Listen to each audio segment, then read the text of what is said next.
Yo, what's up, guys? Teacher Polov here, and today we have a coffee request. Thank you so much for this request and for the coffee.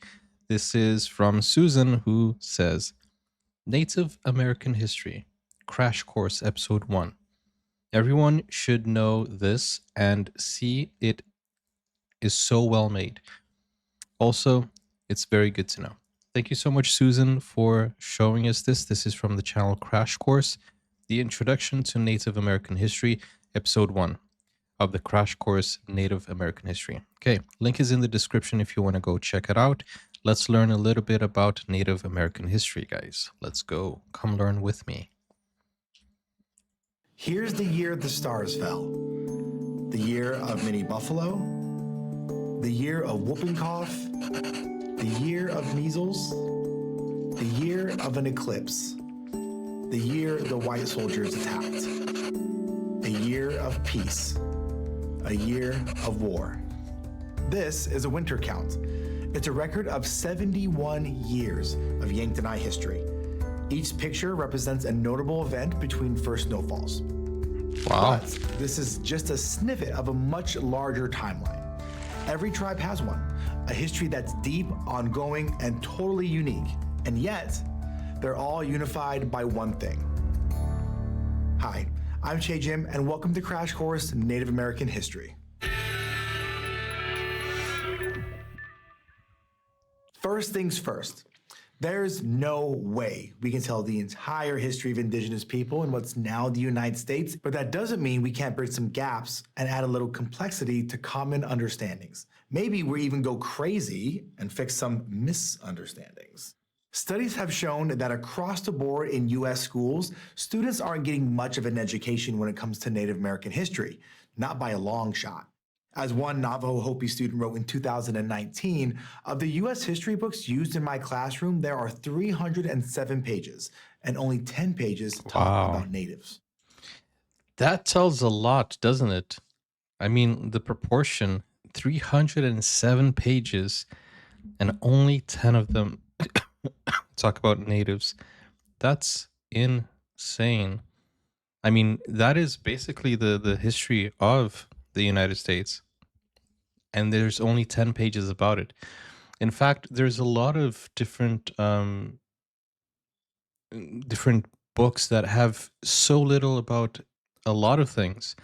Like every different school that you go to, or at least every different country, they teach a very different history. So like when I grew up, I didn't learn a lot about American history, which is, also important because it's a big influence around the world. European history, I would say half of that, but I learned mostly about local history. So it's interesting how it depends where you grow up, your education will be very localized and sometimes very dangerous because there are some countries that only teach whatever is going to make their country look better. Even different maps are shown, which is interesting to see. 307 pages, and only 10 pages talk about natives. So yeah, this will be hard. And we won't cover everything, but we'll cover a lot of things. We hope to answer some big questions, leave you curious about others, and really blow your hair back with facts about how Native history has shaped our world today. So let's start with a word on words. There are over 500 Native tribes, also called nations, within the US alone.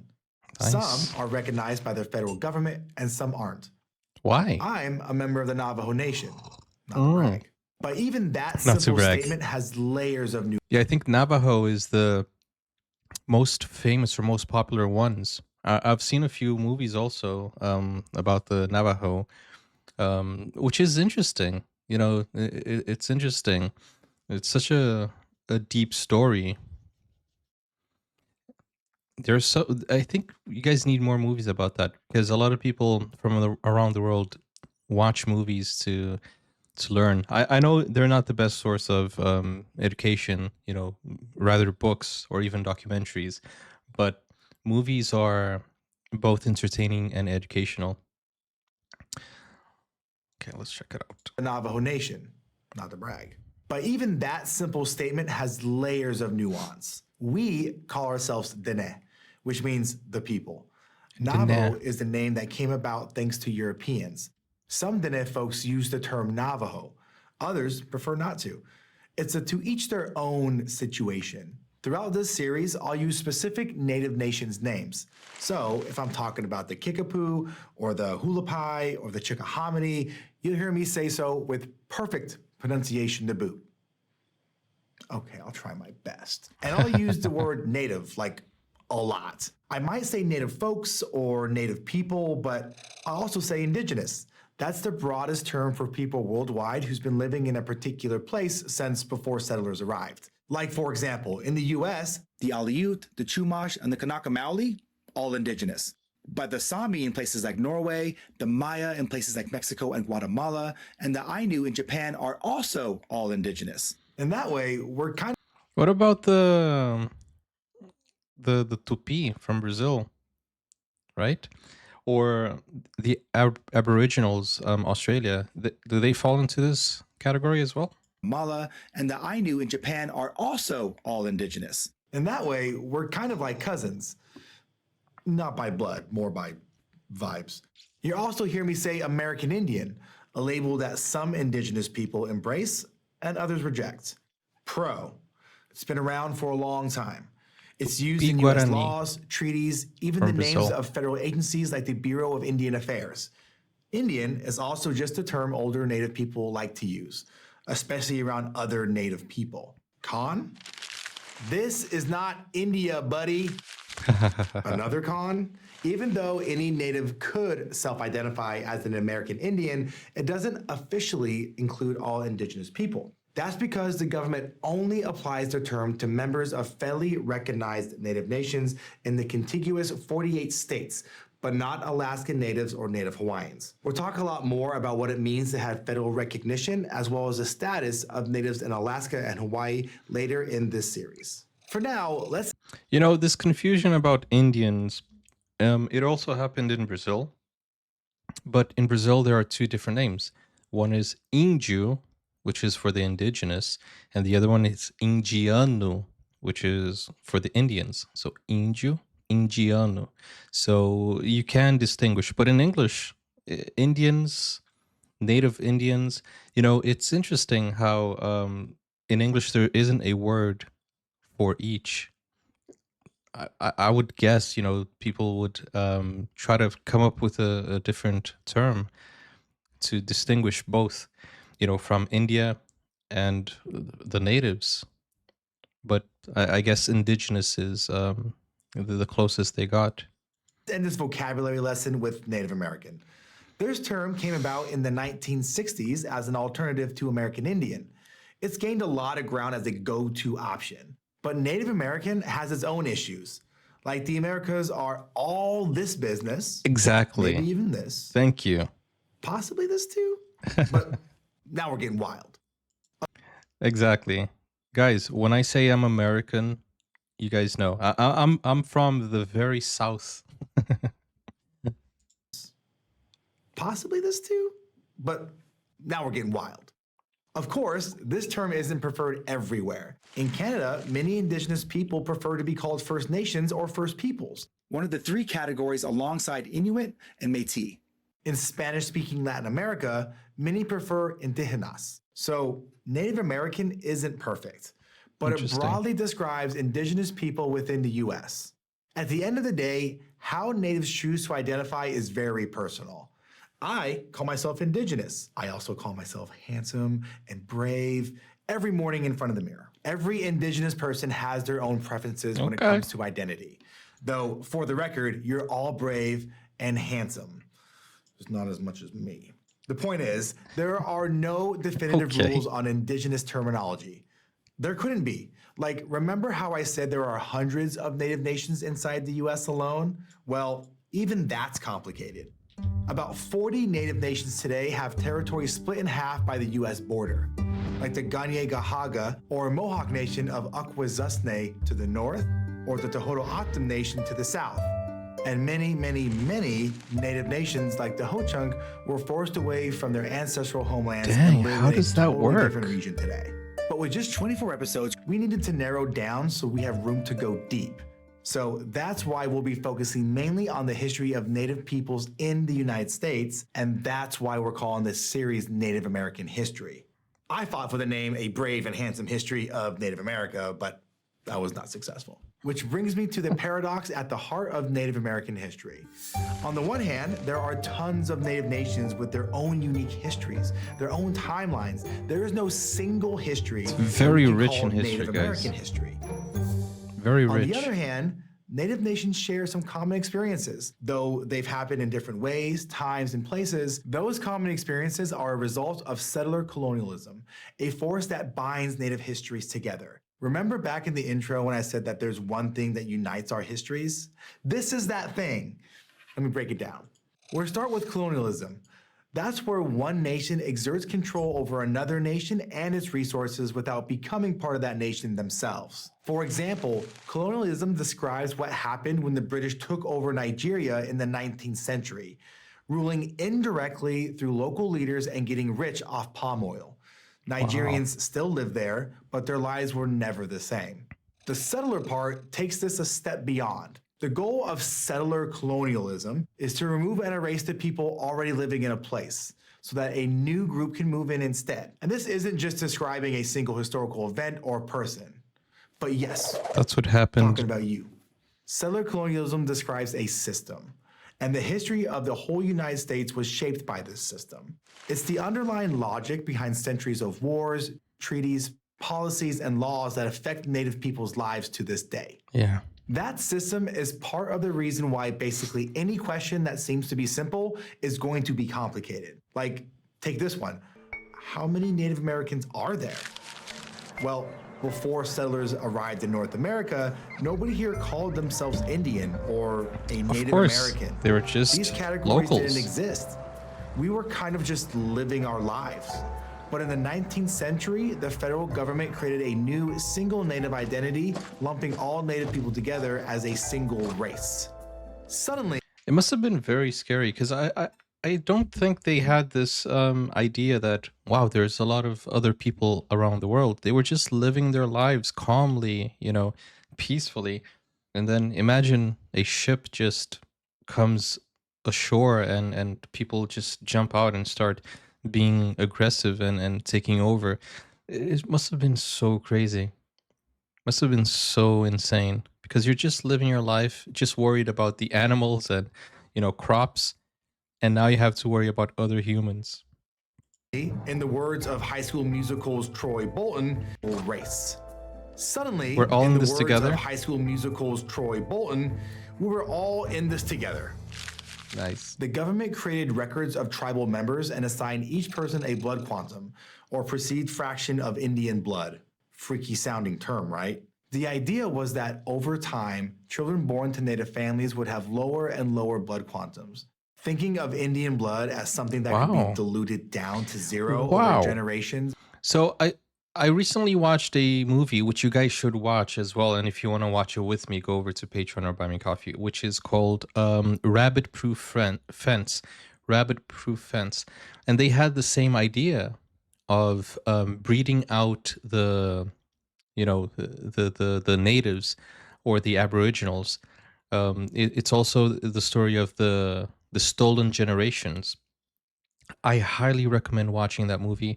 It is very, very heartfelt. It's a dark history of Australia as well. But this was the mentality where they would breed the half bloods, which are people who were born a mix of the Aboriginals with a white European. So the half bloods would be bred until the Aboriginals would be phased out. That is so insane. I didn't know that was the case in the United States as well, but this was a thing that happened in Australia. Guys, go watch that movie. Honestly, it's really worth it. Rabbit Proof Fence. Perceived fraction of Indian blood. Freaky sounding term, right? The idea was that over time, children born to Native families would have lower and lower blood quantums. Thinking of Indian blood as something that could be diluted down to zero over generations served the goal of eliminating Native people. First, so their land could be taken. And second, to eventually relieve the federal governments of its treaty and trust obligations to natives. But, hi, hello, we're still here. Plan failed. As of the 2020 US Census, about 9.7 million people, or 2.9% of the population, self identified as American Indian or Alaskan Native. Though this, too, is, wait for it, complicated. It's not clear how many of those people were enrolled tribal members, members of tribes the federal government doesn't recognize, or even just people who've heard family stories about their great-great-grandma being a Cherokee princess. Settlers have such big imaginations. Anyway, we're talking much more about Native identity in episode 4. For now, let's talk about what we mean by the history part of Native American history. The past 5 centuries have had an enormous impact on Native nations, but also the past 5 centuries are just a blip. About 20 generations. We often use the phrase since time immemorial, or the beginning of time itself, to describe natives' deep and ongoing presence on this continent. We're the descendants of the first inhabitants. We've been here continuously for thousands of years. Don't make me math the math on how many generations that is. But when Native American history does get told, it's usually in a way that begins in 1492 and ends in the late 1800s. Which might give you the impression that history didn't really begin until Europeans showed up, or that what happened before is unknowable. Or that the history ended in the 1900s, right? It's still going. Until Europeans showed up, or that what happened before is unknowable, or that Native Americans were mere extras in an A-list drama of the United States. And we mysteriously vanished by the 20th century, only a brief blurb on the nation's IMDb page. But nah, none of those things are true. Again, hi, hello, still here, we made it. The past before European contact is not unknowable. Native people's oral traditions hold knowledge of the past. Like, for generations, the Klamath people have passed down a story about a long ago volcano that erupted and filled with water, becoming what's now Crater Lake. And this memory of an ancient eruption, it happened 7,600 years ago. Dang. That was about 1,500 years before anyone even started building Stonehenge. Our ancestors were very skilled at gossip. And what the heck even is gossip about Stonehenge? volcanoes, which is I know what it is, obviously. I'm just making a reference to Ylvis. If you guys are from Norway, you know what I'm talking about. Stonehenge. It's a funny video. Go check it out. Ylvis Stonehenge. Our ancestors were very skilled at gossip, even gossip about volcanoes. Which is why we'll include stuff that happened before 1492. We're talking about the creation stories, worldviews, and connections to place, food, and ancestors that are thousands of years old and still endure today, despite settlers' best efforts to wipe them out. We're also talking about how settlers' impact have persisted beyond the 1800s and continues to play out today. Often you'll catch me talking about last year and hundreds of years ago in the same breath, because the past and the present are connected, way closer than you might think, all wound together like braids or DNA or Twizzlers. Because when Native American history doesn't get told, the general public underestimates the ongoing impacts of colonization and discrimination. Native people get rid of the past and the present too. But it's time for that to end. Because without Native American history, there would be no US history. The US isn't even the oldest democracy around here. I see you, Haudenosaunee Confederacy. Native American history is more than a single story. It's hundreds of timelines across hundreds of nations, each with their own unique experiences, history, languages, traditions, and relationships with each other. We're still here, connected in ways that transcend the attempts to erase us. And we're shaping what happens next, whether this guy's ghost likes it or not. I don't actually. I don't care. In our next episode, we're talking about something else every Native nation has in common: sovereignty. And I will see you then. Thanks for watching this episode of Crash Course Native American History, which was filmed at our studio in Indianapolis, Indiana, and was made with the help of all these nice people. If you want to help keep Crash Course free for everyone forever, you can join our community on Patreon. Amazing, guys. Absolutely incredible. I think everybody should take this crash course. The link is in the description. Go check it out. You know, if this is what I like about, you know, our modern YouTube system here, for example. the internet, you can find anything, any education that was not given to you during your school years, you can find online today. You can search on YouTube. You can, you know, just do a Google search, and you will find that missing piece of education that the school failed us in. Which is that is such a refreshing thing, but you do need to be careful the sources you get it from, because not everything on the internet is true. Especially in the AI age, where a lot of people are just generating hallucinations and posting it as facts. So, but it is something that I really, really, really like. But I do think the education system needs to up their game when it comes to Native American history or history in general, which is something that is very, very needed, especially in our day and age where there's a lot of people, different people from around the world living around us, and sometimes we know nothing about their history. I mean, maybe you have 10 pages about Native American history, but have you ever learned the history of, I don't know, your fellow um, Brazilian? I don't know. Do you know the history of Brazil? Do you know the history of any other country? I know it's hard to learn the history of every single country, but it's important, especially when you have a large concentration of people around you. Especially, like, for example, here in London, we have a lot of people from India, and not a lot of people know the history of India. We don't normally learn about that. But anyways, you can always do a Google search, a YouTube search, and thanks to these type of crash courses to give us some idea. Um, in my country, many people don't know much about history, says Rexona. Exactly. We sometimes don't have access to that in schools, so that's why I like this type of YouTube channel, which gives us the education we need. So go check it out. Link is in the description as always. With that said, guys, I also mentioned the Navajo movies that I watched. Recently, I watched a series which is called Dark Winds, which involved the Navajo. So it's really nice if you want to watch it. Dark Winds. Uh, it's pretty interesting. It's on Netflix. I'm more of a movie buff, but we do like learning here on the channel as well. But with that said, if you want to watch reactions to full movies, series, shows, concerts, or anime and K-drama, go over to Buy Me a Coffee or to Patreon, watch exclusive premium reactions there, and also go over here to watch more videos on YouTube. Take care, bye-bye.